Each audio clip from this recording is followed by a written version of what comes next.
The Warriors lost for the fourth time in the last 5 games. We'll tell you why this might be more than a slump. Plus, we take a look at some of the injured players who can turn this season around. All of that and more on today's Locked On NBA.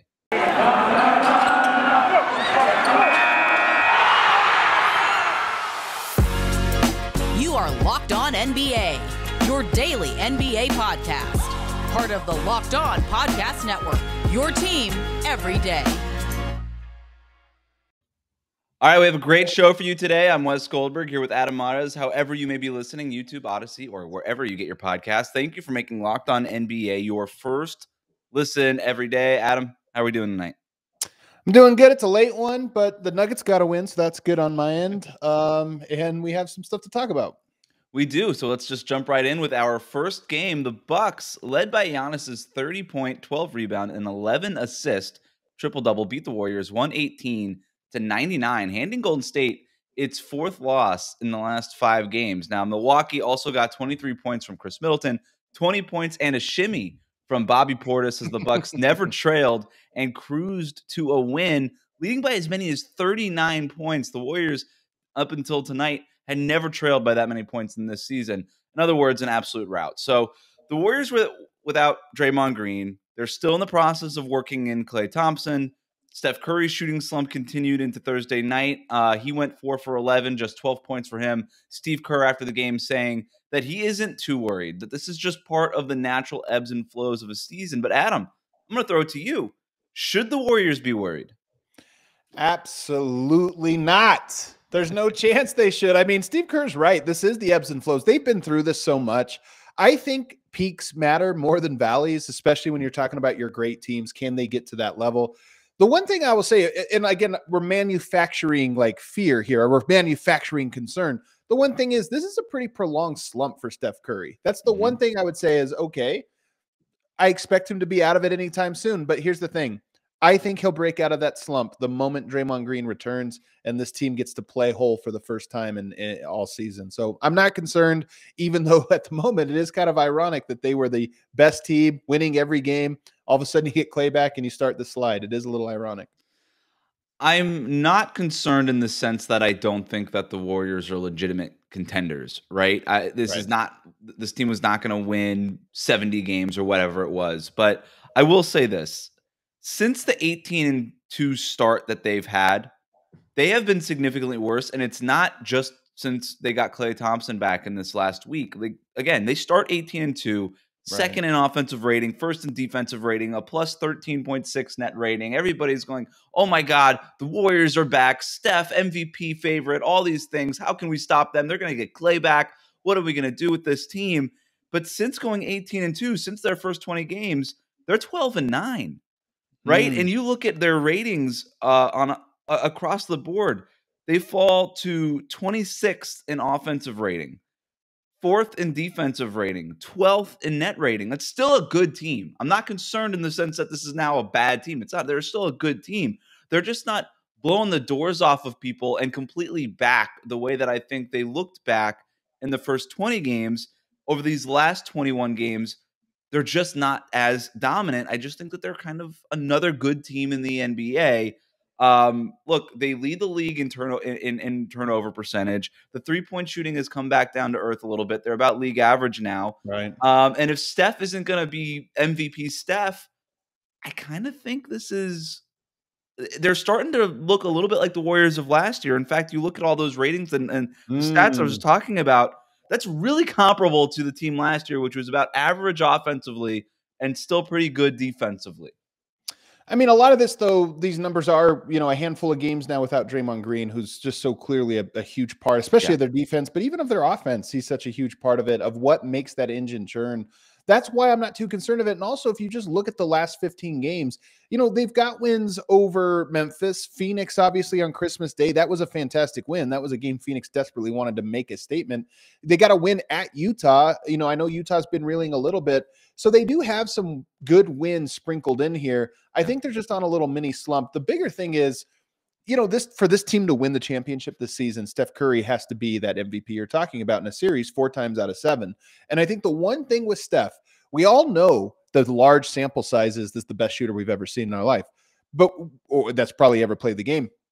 But the one thing we also know is he is prone to slumps. Usually they're only a game here, a game there, what have you. Right now you're in just sort of, this feels like the longest extended slump we've seen from him in quite a while. So that's the only thing I would look at is, hey, if you get Steph that just has a rough 6-7 games in a row in a playoff series, then all of a sudden this team is a lot more beatable. But I just think this is January, probably the least important month in terms of what wins matter and what wins don't. Yeah, and look, I this is not new here, but this is why getting Klay Thompson is so important. Steph has to work so hard for almost every shot that he's getting. So to have Klay at full strength, which we haven't seen yet, but he's obviously going to get there at some point, whatever this full strength version of Klay looks like, that's going to be huge for Steph.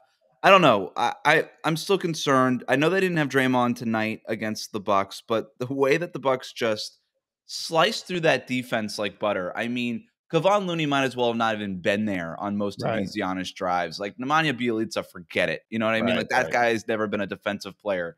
I have concerns. And, you know, the broadcast likes to point out, well, just wait until they get James Wiseman, a true 7-footer back. And I'm like, I don't know. I didn't see that much from James Wiseman as a rookie to give me any sort of impression that he's going to make a difference against Giannis or some of these other guys. I think when you go up against a team that has a guy like Giannis or LeBron or Kevin Durant or these big long players who can kind of get to their spots whenever they want, I don't know.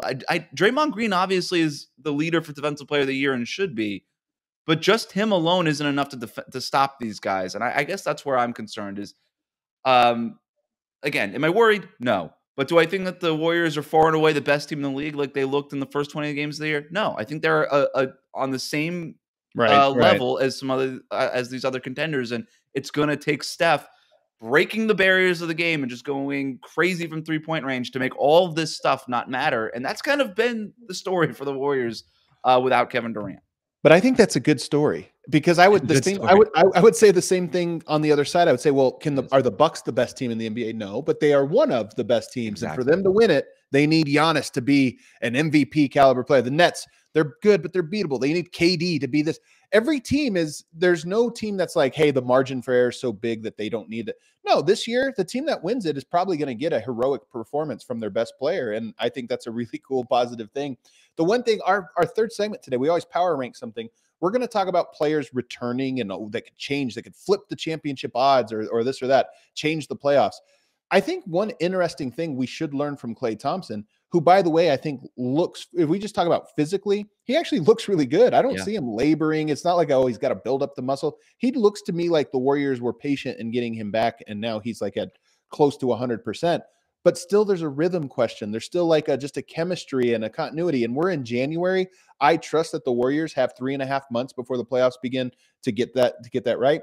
But when we start talking about a Kawhi Leonard returning in March or April, a Jamal Murray returning in March, April, all of a sudden you look at that and you go, oh yeah, we forget 9 times out of 10 when a great player returns, it's actually disruptive for a period of time, not immediately impactful. Yeah, and we haven't even mentioned the Grizzlies, who became the third team to win 30 games this season. Are they really contenders? That's what we're going to talk about next. But first, let's talk about our friends over at BetOnline. BetOnline would like to wish you a happy new betting year as we continue our march to the playoffs and beyond. BetOnline remains the #1 spot for all of the best sports wagering action for 2022. New year and a new updated desktop and mobile website to sign up today and receive a 50% welcome bonus on your first deposit. All you have to do is use the promo code LOCKEDON to get started. From football, basketball, hockey, boxing, and UFC, right to your favorite Vegas casino games, don't wait to take advantage of all these amazing offers available for this year. BetOnline is the fastest and easiest way to wager on all of your favorite sports. BetOnline, where the game starts. Thank you for making Locked On NBA your first listen. For your next listen, check out the Locked On Now podcast. Nightly recaps of every NBA game with analysis from our local experts. Listen to Locked On Now on Apple Podcasts, Spotify, or watch it on the Locked On NBA YouTube channel, where, of course, you could find this show as well. Let's go to Memphis, where the Grizzlies won a fun game against the Timberwolves, 116-108. Ja Morant had 16 points and 9 assists. Desmond Bane scored 21 points, and Jaren Jackson Jr. added 20. And the Grizzlies pulled away in the final minutes for their 11th straight win. The Timberwolves, Anthony Edwards gets 30 points, D'Angelo Russell, 29 points and 6 assists. Karl Anthony Towns added 25 points. and 9 rebounds. So their big three steps up, not getting much help from everybody else from Minnesota. Neither team held a double-digit advantage until late in the game. They exchanged leads here and there, and then beginning with 4 minutes left, 2 free throws by Brandon Clark with 1 minute and 47 seconds left. The Grizzlies, and after that, the Grizzlies led for good. And then John Conchar, who had 15 points and 17 rebounds, making a three-pointer with a minute to go to put the game away. The win gives the Grizzlies their 30th win of the season, joining the Suns and the Warriors as the only teams to do so far. Adam, do you have the Grizzlies in the same tier as these other top contenders? It's so funny. Do you remember, was it 2 weeks ago when I think it was 2 weeks ago when I said, I'm moving them up. I thought it was a hot take, everybody. I'm moving the Grizzlies up. Here we are 2 weeks later and 11 wins in a row later. And it's like, yeah, of course they're in a tier above. Yes. This is a great team that fits together. I think the most underrated thing that's happening with the Grizzlies right now, a lot of people, John Conchar. Well, John Conchar is the most underrated there. Are you kidding me? First of all, I love John Conchar. Do you remember this? When he was in the draft 3 years ago, I just remember the draft people saying, well, I know he's a pretty good player. He's a smart player, but the analytics say he's like the third best player in the draft. Right. Like, he was one of those guys that just popped up, and lo and behold, here we are. He actually is an impact player impact role player. But the thing that's happening is they moved Zaire Williams into the starting lineup. And you think like, okay, can you win? When you're a young team already, can you win and get better while also developing your like youngest player, your newest member? Usually you have to pick like what things you're doing. The fact that they're on 11-game win streak and some of those wins have come with their youngest player in the starting lineup and getting real experience here and coming along. To me, I look at that and I just go, everything is coming up perfect right now for the Memphis Grizzlies. This season couldn't have gone much better in terms of all of the things they are accomplishing so far. Yeah, I think people keep trying to find a reason, or maybe more specifically, a player to kind of put all of this on. Yes. Why are the Grizzlies so good? Is Jamal Murray the MVP? Right. And look, I think that run that they had, what was it, 10-2 without Jamal Murray, whatever it was, it kind of is working against Ja for those MVP conversations and stuff. But like, look, Jamal Murray's really good. He's an all-star. He's probably going to make an all-NBA team if he keeps on this trajectory. But no question. Let's not just put it all on Ja Morant. I mean, this is just a really good roster of dudes. There's just a lot of good players on this team. It's sort of a strength in numbers approach. Every time they put somebody on the court, whoever it is, Desmond Bane, Kyle Anderson, Steven Adams when they have him available, John Conchar, like they got guys who could just get onto the floor and do something. They can make some kind of impact, and none of them are taking too much off the table either. And when you just have a bunch of players who could just come into an NBA game and do something, it kind of sounds like not a big deal, but it really is when you're running like 12 or 13 deep, which it feels like this Memphis team is. And in the regular season, you can win a lot of games that way, and they're really well coached. You give a lot of credit to Ja, but you got to give credit to that entire group. They're just figuring out ways where everybody can just sort of exist and do their own thing, and they spread the wealth, and the ball movement is great, and it's an unselfish team, and it just really seems like they're having fun, right? Yeah. Like Conchar hits that three, has a great game. He's the 6'4" guy getting 17 rebounds in a game, and the Grizzlies are just celebrating him after the game. Like their team is just really having fun, and there's something to say about that. Oh, no, there's more than just something to say about it. To me, it's basketball. Like we've kind of almost gotten away from this a little bit over the years. Like we've had so many great superstars, Michael Jordan, obviously, the Kobe Bryant, LeBron James, and we do this thing where we put so much on it. You have to have this guy, or the basketball's all about this guy. And that's kind of your point. I think Ja Morant's fantastic. I mean, you said maybe he's all NBA. I think he's a lock for all NBA this year. That's how great again, we're only halfway through the season, but if he's just remotely good from this point, I think it's a lock. But you're right. This is a story, and it's a story we don't get to tell, I think, frequently enough. But this is a story about a group of very talented players that all fit together and are all working together in such a beautiful way. And it's rare that we see a young team go through the ranks and kind of grow together without somebody kind of becoming an outsider or not fitting. Right. But instead, you've got Desmond Bane now, who looks like the Ja Morant-Bane pairing. That's like a perfect duo. All those guys have grown together into a perfect duo. You look at Jaren Jackson Jr., you got Xavier Tillman, Brandon Clark. You got all these guys that have kind of come through the ranks, and this team has only grown closer, a better chemistry. And by the way, they're doing this without Dylan Brooks at the moment. They're still on this win streak. It's just they are the that group that you could take one guy out, they just next guy steps in and they play great. It's a great culture, well coached. I love this Memphis Grizzlies team. They're the story of the NBA for me this year. No doubt.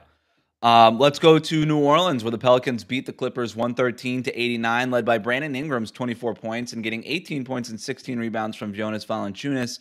New Orleans led by as many as 28 points and got their third win in the last 4 games. I know there's somebody that you want to talk about in particular here.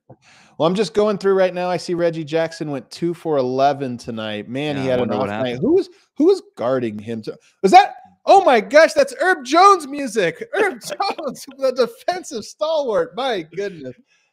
This Pelicans team is sneaky fun. There it is. I love it. The Clippers, by the way, down 25 again at the half, but did not come back as they did on Tuesday against Denver. Stormed back with I think a franchise record comeback, or a third best in franchise history. But the Pelicans are sneaky fun. They're not good, but they're sneaky fun since they've had the Herb Jones experience. What's the streak now? We need to have a ticker somewhere. I think 3 it's like in a row, 5 weeks. It's 3 or 4 in a row now with the Herb Jones ticker.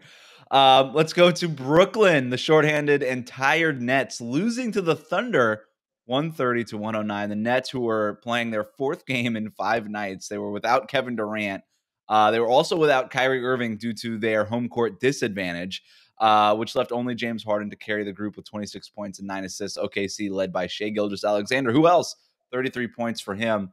And finally, the Nuggets take care of business. You just glossed over. I had one comment here I had to get in, and that's, of course, we just talked about a great duo, a backcourt duo in Bane and John Morant. The Thunder have a sneaky great backcourt duo in Shai Gilgeous-Alexander. Everybody knows him, of course. 33 points, 10 rebounds, 9 assists. But Lou Dort and him together, they lead the NBA in drives per game by 11 drives per game.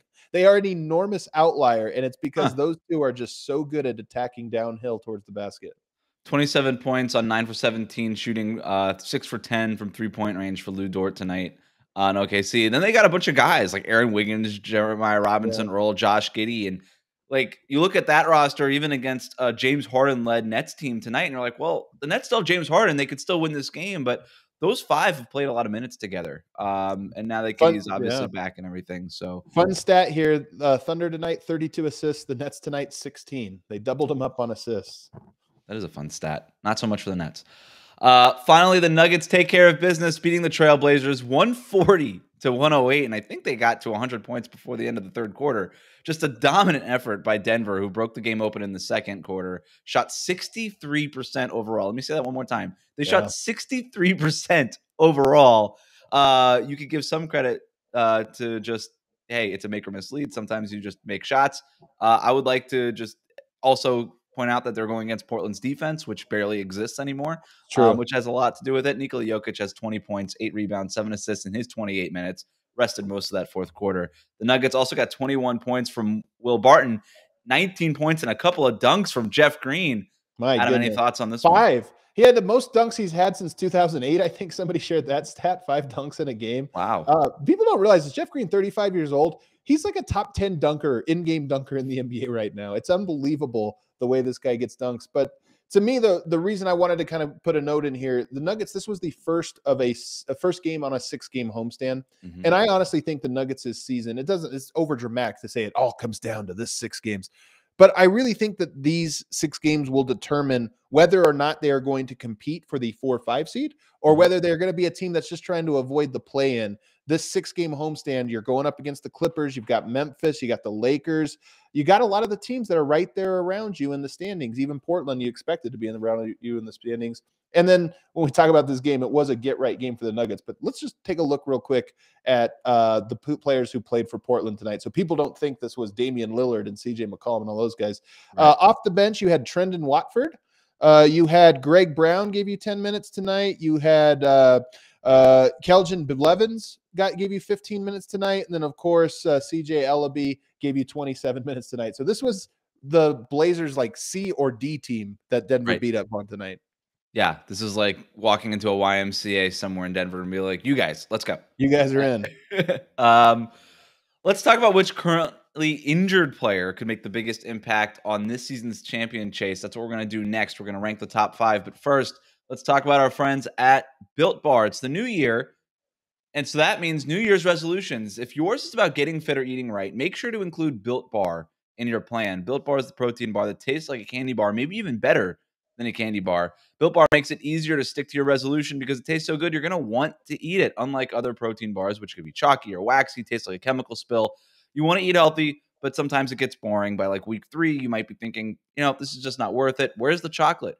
Built Bars are covered in 100% real chocolate, and here's their macros. 130 calories, 4 grams of sugar, 4 net carbs, and packed with 17 grams of protein. Compare that to a candy bar. It's usually twice as many calories, tons of sugar, dozens of net carbs.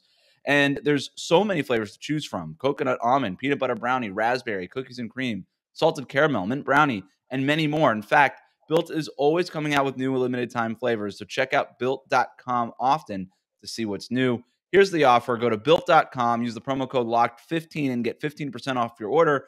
Again, use that promo code LOCKED15 for 15% off at Built.com. All right, every Friday here on Locked On NBA, we count down to the weekend. And today, we're taking a look at the top 5 players who could return from injuries and potentially swing this championship chase. So, Adam, who are we starting with? Well, we're going to start with the honorable mention. So these are guys that have not played or have not played well or, been out with injuries who we expect when they return they might not return and be healthy, but they could shift the way that we look at this. Klay Thompson's already back, so he could be an honorable mention, but he's already back with the team. I have Wiseman in here as an honorable mention. Now, he's a really good player, but I don't know that I'm looking at I don't know that he made my top 5 list. Do you think, what's your take on Wiseman and what impact he will have on this season? Yeah, I don't want to sound mean, but this idea that James Wiseman, I said it at the top of the show, like every broadcast, you watch the Warriors game and every single one is going to point out, just wait till they get James Wiseman back. I'm like, why? I saw him as a rookie. He wasn't very impressive. They handed him the starting role. He didn't deserve it because he was injured all of training camp. That's not a knock on him. He just literally was injured all of preseason training camp. And they're like, start opening night, you start. And the idea is because, well, he's the only 7-footer on the roster. And I understand that you want the 7-footer, that's your answer to Jokic and DeAndre Ayton and Rudy Gobert and all these other centers in the Western Conference. But from what I saw the last time he played, he's not ready to make that kind of leap. And it takes centers a while to make an impact at the NBA level. So I don't know. Like, if the Warriors are hoping that James Wiseman is going to be some sort of impactful player for them, I don't think that they're putting their eggs in the right basket. It's again, not trying to sound mean on this guy. Right. I think he's got all the talent in the world, but he's barely played, right? Yeah. Like, he's going to play the rest of the season and still only be about a rookie year into, like, only about 82 games into his career. So just expecting that much from somebody that young and that inexperienced, to barely play in college. Let's remember that. Only 3 games in college. Right. And no summer leagues in 2 years. No preseasons in 2 years. Like, this guy is raw. It reminds me a lot of Michael Porter, to be honest, who played same thing, 3 games in college, had the back injury, then sat out an entire year. It's when you're young and you miss that much time, I think it's unrealistic to expect you just to be like, oh, you're going to make the same leap on the same schedule as most people do 1 year to the next. So I'm with you. Wiseman, all these guys have question marks. Like, every single player we're going to mention, you're going to go, yeah, but what are you going to get from him? Well, with Wiseman, even, that's a big question mark, but there's just so many. It's health, it's experience, it's chemistry, it's all of those things. The other guy that didn't make the cut in the top 5 was Michael Porter Jr., who I think a lot of people just assumed, back surgery, he's out for the year. But we're starting to hear reports that, hey, Denver hasn't ruled him out for the year. And with this surgery, actually, he could be back, who knows, end of March, early April, right before the playoff run. And we all know when he's healthy, he's a 40% plus 3-point shooter, 6'11". That's a real nice weapon for Denver to have. Denver's sitting right now in the 6th seed. I just mentioned they are in the first of a 6-game homestand. They could be a 5 seed by the end of this homestand, and they have the easiest strength of schedule remaining here. So they might be a team that you look up at the end of the year. You get Michael Porter back. You're a 4 or 5 seed. Anything's possible. But let's get into the top 5 here. The number 5 guy I have that could swing the conversation and how we look at the championship race. You're going to be surprised by this one. Zion Williamson is my number 5. Now, the Pelicans are 16-26. Am I saying that the Pelicans are going to be the champions if they get Zion back? No. But here's another thing that if you look at the standings, the Pelicans are only 1 loss outside of the play-in game right now. 1 loss. The Blazers, who, by the way, are going to be without Lillard maybe for the rest of the year, but for quite a while, They have 25 losses, the Pelicans 26. If Zion got into a play, if that team who just has the newly minted Herb Jones, as I've mentioned, Herb Jones and Zion combo, you get into a play-in, is that a situation where all of a sudden the Lakers are down there? You got these teams that are thought, okay, we have it easy. If we make the play-in, then we'll get it. Can they play the role of upset and kind of change the way we look at that play-in with Zion? I think they could. Yeah, they could, dare I say, make some noise if they have Zion Williamson. They could make some noise in the playoffs. Yeah, like Zion Williamson, let's remember, he was playing like one of the best 10 players in the league by the end of last season. Everybody was ready for him to make this leap. And look, there's a lot of weird stuff happening with Zion. Is he in shape? What kind of condition is he in? How is he going to really be healthy when he comes back? Can he stay healthy when he comes back?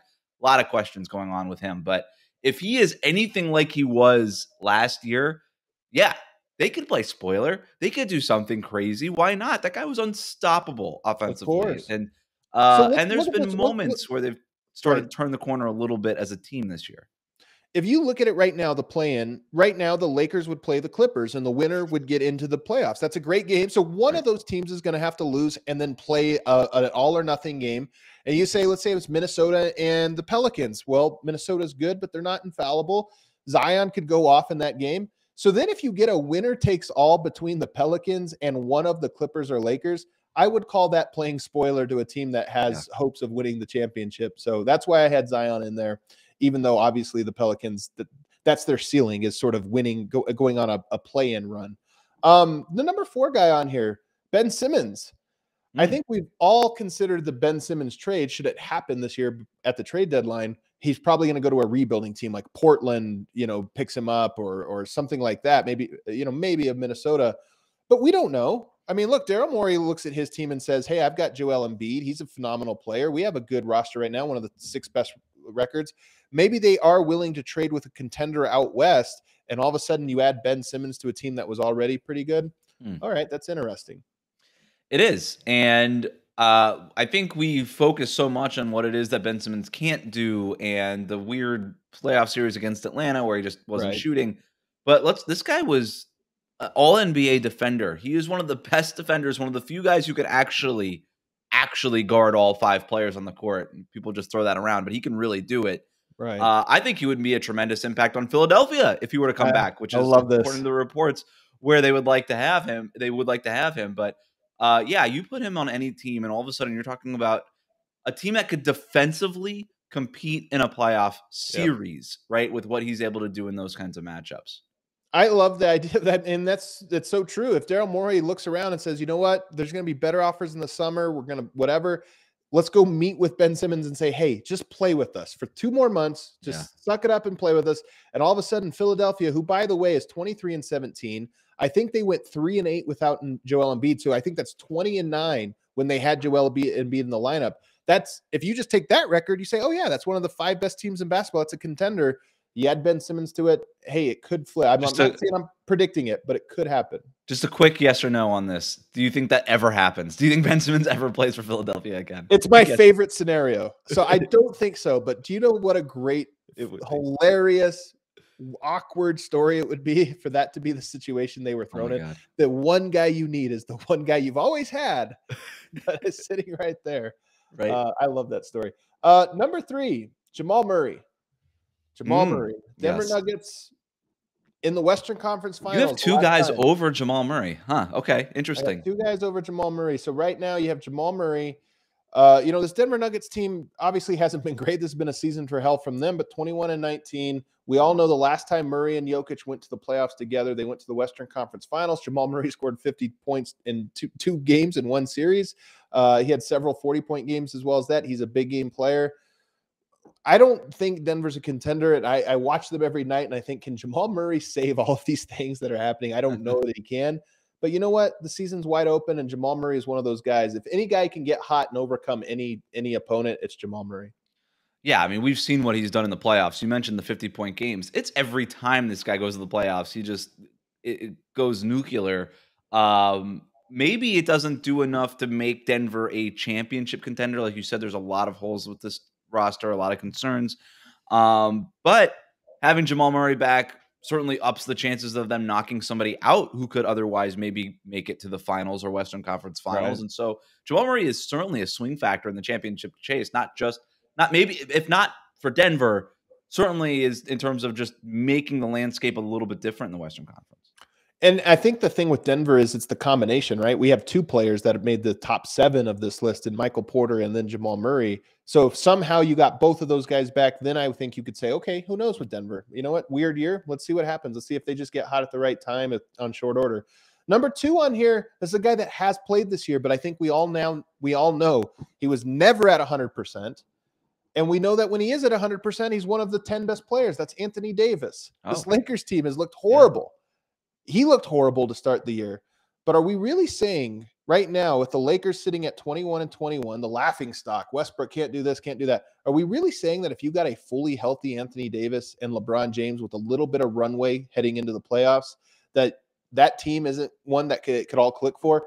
Look, I'm still a big doubter in the Lakers, overall. But if you get Anthony Davis 95% of what he was in the bubble, and we all know what LeBron does when his back's against the wall, I still look at that duo and go, yeah, the Lakers are capable of, 1, upsetting any one team, and 2, they are capable of probably winning 3 or 4 series and pushing their way to the finals. Look, I'm with you. I haven't quit the Lakers yet. I don't know if there's something wrong with me. I need to go to a doctor and get it checked out.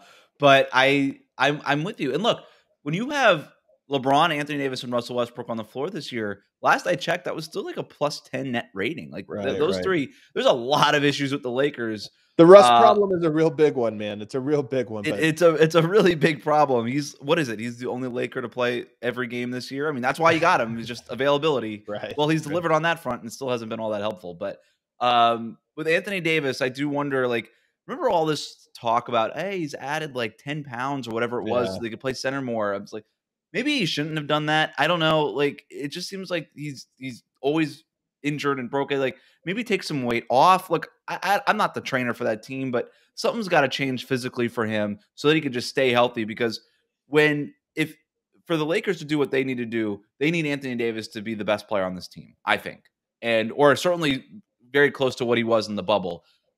He wasn't anywhere close to that. Maybe it was some nagging injuries and stuff they entered the season with, but he needs to get to that level. But because if he can, like you said, we've seen what he is capable of. And then everything else, all the defensive issues you have with this team, all the spacing concerns you have with this team, all the rebound, everything, every concern you have is sort of wiped away with Anthony Davis. It's at least diminished. The concerns are at least diminished, where you go, okay, they have these weaknesses, but they also have this enormous strengths over here that really balance out.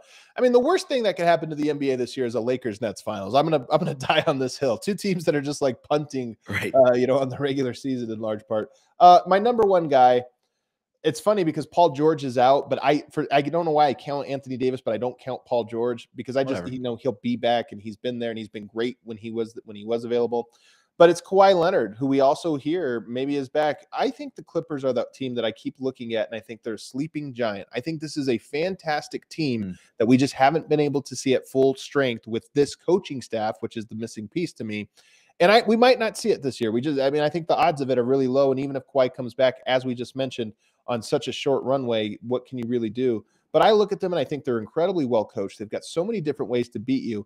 Kawhi Leonard and Paul George are just a matchup nightmare for every single team in the NBA. Kawhi Leonard, to me, I'm not counting on it. But he is that guy that, because we've discounted and said, well, he's just gone, if he did come back and looked anything like the guy we've known for the last 5-6 years, then to me, I'm sorry, the Clippers can be an 8 seed. I'm still looking at him and saying, yeah, they still have a shot. I'm with you. And what Kawhi has done in the postseason every single year since basically 2019 proves that, hey, if you have this guy, you've got a chance. And what the Clippers were able to do last year when they were healthy in the playoffs, I think that kind of laid the template out of what this team can do. But there's just so many holes on this roster. I wonder, is Kawhi enough to make up for all of that? I think Kawhi and Paul George are enough. Yeah. I mean, you're probably right. It was enough last year. They were really close until Kawhi got hurt. So, look, Kawhi's one of the best 5 players in the league when he's fully healthy. Ty Lue's one of the five best coaches. I think the combination of it. I mean, a lot of people have that bubble run, that taste that's still in their mouth with them because they flamed out and blew a 3-1 lead. But that was Doc Rivers. That was Doc Rivers' team. Doc Rivers and Ty Lue, very different coaches, especially when we talk about how they approach the postseason. And so I buy them if they're able to get those guys back. It's just such a long shot. If there's a theme that we can use to wrap up today's show, I think it's that this whole league is so wide open right now. I don't think that there is any one favorite right now as these teams stand. And as you're talking about, we just went through 5 guys who can make a tremendous impact and still had honorable mentions. Right. You know, I could already hear my Locked On Heat listeners being like, hey, you didn't even mention Bam Adebayo. Well, to your point, he was healthy to start the season. Yeah, exactly. That's not really in the spirit of the rankings that we're doing here. Right. But even when you get him back and Jimmy Butler back in Miami, I mean, you've got another team there that's a legitimate contender. There are so many good teams. I don't know that there's one that's running away with anything. And we still have half the season to go. We're really at the midpoint now, and a lot can change. So that's a wrap. Remember to subscribe to new episodes of Locked On NBA wherever you listen to podcasts for 30 minutes of the NBA's top stories every day. You can find me over at Locked On Heat and Adam over at Locked On Nuggets. Thank you for making Locked On NBA your first listen every day. Now, make your second listen Locked On Bets, your daily one-stop shop for all of your gambling needs. It's free and it's available on all platforms.